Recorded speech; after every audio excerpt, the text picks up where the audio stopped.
पिताजी जल्दी चलिए, वरना मैं आज स्कूल में देरी से पहुंचूंगा। मेरी टीचर बहुत गुस्सा करती है। हाँ हाँ बेटा, अभी चलते हैं, बस 2 मिनट रुको। तभी रमेश की पत्नी कमरे से बाहर आती है और रमेश से कहती हैं, सुनिए जी, आज शाम को आप ऑफिस से जरा जल्दी घर आ जाइएगा। याद है ना, आज आपको मुझे शॉपिंग कराने के लिए लेकर जाना है। अरे भाग्यवान, इस महीने हाथ जरा तंग है। मेरी मानो तो शॉपिंग का विचार कुछ दिनों के लिए अपने दिमाग से निकाल ही दो। मैं तुम्हें अगले महीने पक्का शॉपिंग कराने ले जाऊंगा। अभी मुझे चलना चाहिए, वरना राजू को स्कूल पहुंचने में देर हो जाएगी। देखिए जी, अब आपके ये बहाने पुराने हो चुके हैं। मैं कुछ नहीं जानती। आज शाम को मुझे शॉपिंग करने जाना है, मतलब जाना है। आगे आपकी मर्जी। अच्छा ठीक है भाग्यवान, अब तुम पूरा घर सर पर मत उठाओ, मैं कुछ करता हूँ। इतना कहकर रमेश अपने बेटे राजू को लेकर वहां से चला जाता है। घर से निकलने के लिए रमेश जैसे ही अपनी मोटरसाइकिल शुरू करता है, तभी उसकी माँ उसे आवाज देकर कहती है, अरे रमेश, आज शाम को मुझे कुछ पैसे दे देना।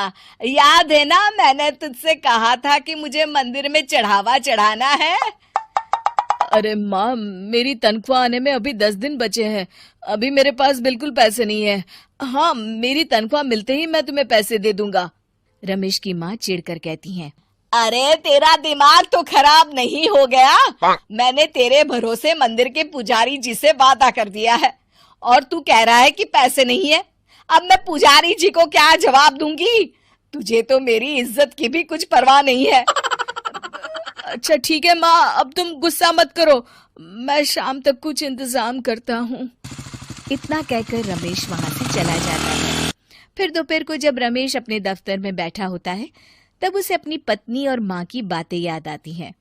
रमेश अपने दफ्तर के एक साथी मोहन से कुछ रुपए उधार मांगता है।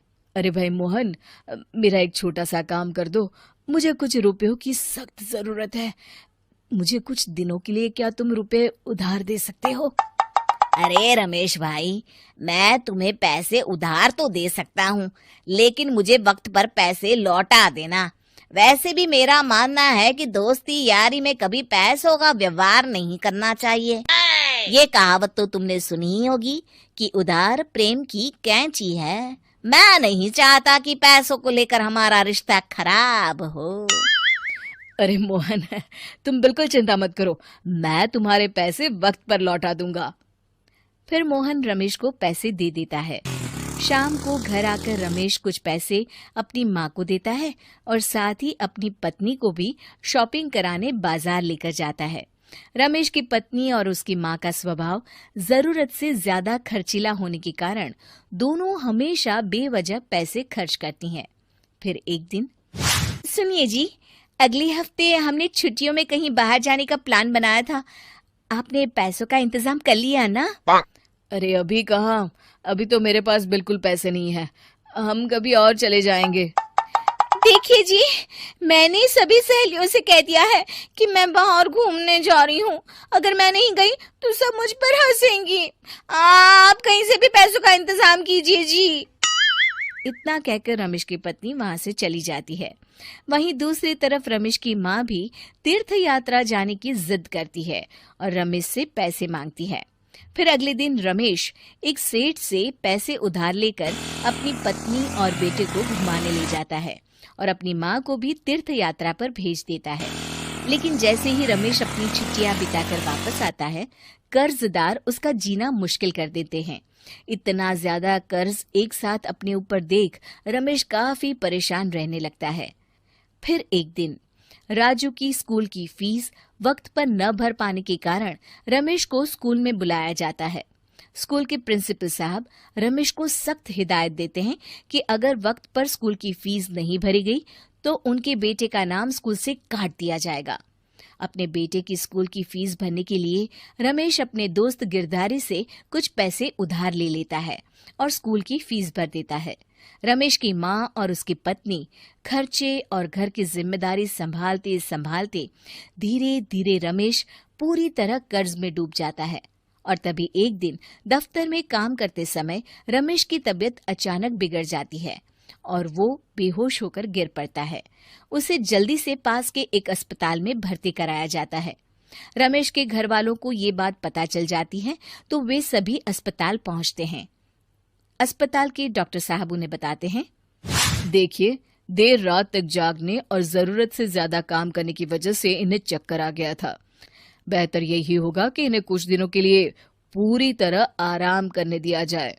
रमेश की हालत देखकर उसके बेटे राजू को बहुत गुस्सा आता है और वो अपनी दादी और माँ से कहता है, माँ, दादी, मैं इतना छोटा हूँ, फिर भी मैं इतना समझता हूँ कि पिताजी दिन रात दफ्तर में काम करके पैसे कमाते हैं। पिताजी अकेला पूरा घर संभालते हैं और आप दोनों अपने फिजूल के खर्चों के लिए उन पर दबाव डालते रहते हैं। आज पिताजी की हालत के जिम्मेदार तो आप दोनों हैं। राजू की समझदारी भरी बातें सुनकर रमेश की माँ और पत्नी को अपनी गलती का एहसास होता है और दोनों की आंखों में आंसू आ जाते हैं। फिर कुछ दिनों के बाद रमेश की तबीयत एकदम अच्छी हो जाती है और वो पहले की तरह अपने काम पर जाने लगता है। रमेश की माँ और पत्नी अब उसे किसी प्रकार की कोई तकलीफ नहीं देते और ना ही उससे किसी चीज की मांग करते हैं। फिर देखते ही देखते रमेश अपने कर्ज के सारे पैसे चुका देता है। उसकी जिंदगी पहले की तरह अच्छी हो जाती है और वो अपने परिवार के साथ खुशी खुशी रहने लगता है। शिक्षा, हमारे रिश्ते एक तराजू की तरह होते हैं जिसकी दोनों ओर जिम्मेदारी और समझदारी का वजन बराबर होना चाहिए। उम्मीद है कि आपको हमारी ये कहानी पसंद आई होगी। कृपया हमारे चैनल को सब्सक्राइब करें और सभी अपडेट्स के लिए बेल आइकन जरूर क्लिक करें। और हाँ, वीडियो लाइक और शेयर करना मत भूलिएगा। Bye bye.